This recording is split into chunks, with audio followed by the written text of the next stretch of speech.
ગાંધીનગર શહેર અને ગ્રામ્ય વિસ્તારોમાં ફરીથી ધોધમાર વરસાદની શરૂઆત। ગાંધીનગર સેક્ટર 24માં ધોધમાર વરસાદ વરસી રહ્યો છે।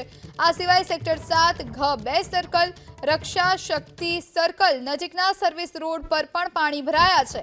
એટલું જ નહીં, વિવિધ સેક્ટરના નીચાણવાળા રસ્તાઓ પણ જળમગ્ન થયા છે।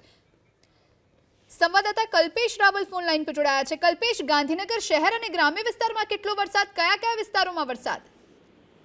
સવારે જે વાત કરવામાં આવી આપણે એ પ્રમાણે સેક્ટર 7 રક્ષા શક્તિ સર્કલ અને વિવિધ સેક્ટરોમાં વરસાદ પડી રહ્યો હતો। અત્યારે પણ હાલ વરસાદનું જોર યથાવત છે અને થોડા સમય વિરામ બાદ ફરી પાછો રાઉન્ડ વરસાદનો શરૂ થયો છે અને અત્યારે હાલ સેક્ટર 4 સરગાસણ આ સમગ્ર જે વિસ્તાર છે શહેરના નજીક આવેલા વિસ્તારો શહેરમાં પણ અત્યારે સાર્વત્રિક વરસાદ પડી રહ્યો છે। તેવી જ રીતે સવારની વાત કરવામાં આવે તો દહેગામમાં પણ લગભગ વહેલી સવારથી વીજળીના કડાકાની સાથે વરસાદ ચાલુ થયો હતો અને 4 કલાકમાં લગભગ 3 ઇંચ જેટલો વરસાદ વરસ્યો હતો। એટલે દહેગામના જે નાંદોલ રોડ પ્રતિકાશ્રમ, પૂર્ણિમા સ્કૂલનો ઢાળ, મોડાસા રોડ ઉપર નહેરુ ચોકડી આ તમામ વિસ્તારો જે નીચાણવાળા હતા તેમાં પાણી ભરાવાના શરૂ થયા હતા। અત્યારે હાલ બફારાથી નાગરિકોને રાહત મળી છે અને આ જે વરસાદ છે એ ખેતી માટે લાભદાયક ગણાવવામાં આવી રહ્યો છે।